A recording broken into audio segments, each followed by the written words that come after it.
Hello everybody, Captain Marty here. Thanks for stopping by to check out our fishing report here on the Outer Banks. As we roll into the weekend, a pretty decent week of fishing, and some of it was really good this week, some of it not so good. I'll tell you all about what's going on, what you can expect for the weekend when I come back in just a moment. Surrounded by water, Currituck and the people of the Outer Banks have been shaped and defined by its rich and coastal maritime history. The Currituck Maritime Museum tells the story of Currituck's boat-building forefathers, their remarkable craft, and the legacy they left behind on how to live life and thrive on the waters of the Outer Banks. Discover the Maritime Museum in historic Corolla Park, across the street from the Currituck Beach Lighthouse, and visit us online at currituckmaritimemuseum.com. Be a part of the local history at the Currituck Maritime Museum.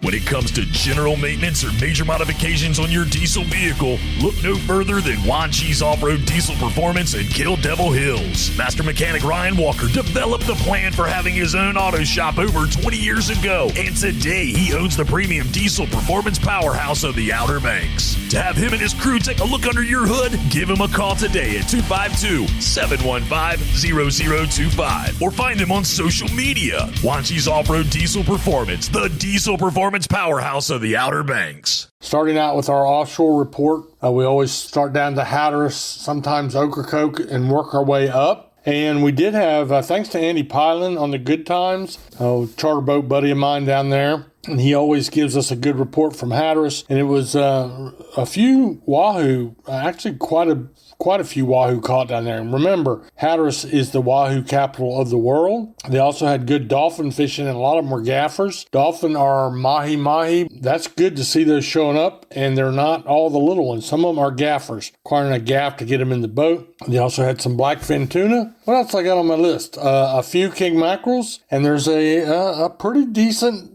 scattered blue marlin bite. You know, that's the holy grail this time of year, especially with the billfish tournaments coming up. One of them next week down in Hatteras, another one in Hatteras at the Marlin Club in June. So we're glad to see a few of those fish biting. We'll talk a little bit more about what's happening at Oregon Inlet with that in just a moment. The inshore boats in Hatteras are catching some bluefish and king mackerel, and some of the nearshore, what we call nearshore boats, are doing really well on the sheephead fishing. And then we're seeing sheephead back in the Sound, and we're also seeing them in the ocean as well. It's really a good thing. You can never have too many sheephead. Now, on to the Oregon Inlet fleet. They did have a couple good days of blue marlin fishing. It's kind of neat because while you're trying to catch a yellowfin tuna or a dolphin, you never know when you're going to turn around and look behind that boat. Keeping in mind, in case you don't know, we troll. We're pulling baits behind the boat to mimic a live fish. A charter boat could have anywhere from 4 to 7 or more lines behind the boat. That way, when you hit the tunas, you get multiple hookups. But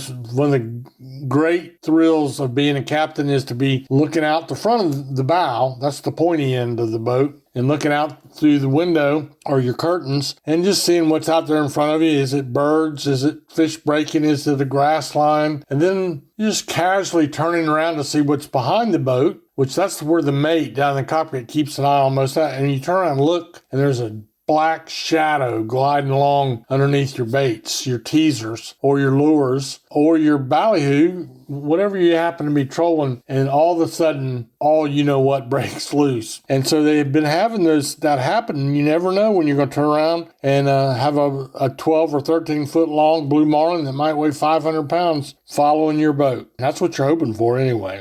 What else have we got? Oh, yeah, the last couple of days, the inshore fleet, by the way, they had gaffer dolphin, scattered yellowfin tuna, 2 to 6 to the boat, looked like the average. But the inshore fishing the last couple of days has been really good for the cobia. The cobia have arrived. That's one way you can catch a bigger fish much closer to the beach. And that fishery is one for skilled, advanced anglers, pretty much. A lot of it is sight casting. You got to have the conditions just right. You got to have good polarized glasses, and if you can get a little bit of altitude on your boat, and some stuff I've seen is not very safe, like a step ladder, for instance. The higher you can get off the water, the better your visibility will be. And one day before yesterday, I saw somebody caught 10. And then yesterday, it was a little bit more scattered, but the cobias are here. In fact, There was one caught on the Nags Head Pier. I think that's the first pier cobia I've heard about. So got that going on. Also in the inshore report, some king mackerel and some Spanish mackerel, and I mentioned the bluefish. So got the same type of thing going on in the surf and on the piers. A mix of summertime species already here. We've had really good blue fishing. And really, every size range from 1 pound to about 6 pounds. And then occasionally in the surf, there's some 8, 10, 12 pounders, even occasionally a 13 pounder caught, getting to be like almost like the old days of the big blue fishing blitzes along the beach. So we're happy to have all that activity going on. We'll take a little break right here, and I'll be back in just a moment to talk to you about the backcountry fishing in the Pamlico Sound. Hey y'all, Captain Marty here to tell you that when my friends are in the market for a new boat engine or repair, I send them to the best, and that's at Ratcliffe Marine in Belhaven. Ratcliffe Marine is your official Yamaha outboard dealer. Yamaha motors are designed to get you on the water fast and get you back to the dock whenever you're ready. Ratcliffe Marine is also the largest repower center in North Carolina. So when you're in the market for a new motor or need your Yamaha service, go to Ratcliffe Marine, 865 Highway 264 in Belhaven.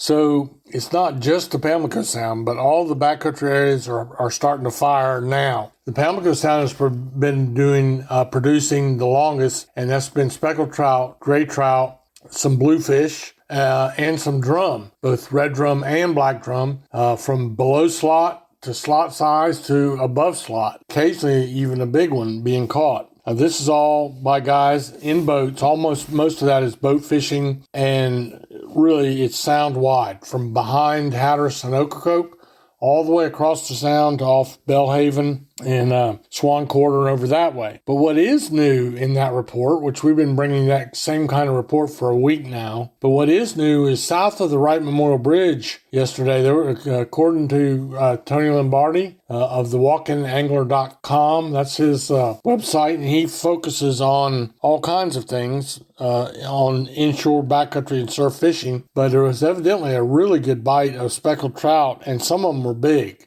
south of the Wright Memorial Bridge, and they had of course, that season's closed, but we've been hearing about the speckled trout, and we've been hearing about the gray trout bite too. So make sure you're up to date on what the latest creel limits are and what the law is. But that's what's going on back in the backcountry. A nice variety. There was also a few big flounder caught. Of course, that season also closed. So a lot of the things that are biting are on a catch and release basis, whether they're under or over a slot limit, or a season is closed because of a cold stun event. So anyway, but there's plenty of opportunity, and there is opportunity. We're starting to come into that wading season where you don't need a boat. Some of the most enjoyable fishing you can do is to wade around the shoreline all around Roanoke Island, back of Hatteras, back of Ocracoke, with a 7-foot lightweight spinning rod, maybe a popping cork or a mirror lure or whatever you want, a grub, and go out there and do a little bit of fishing from the shoreline. So that's it.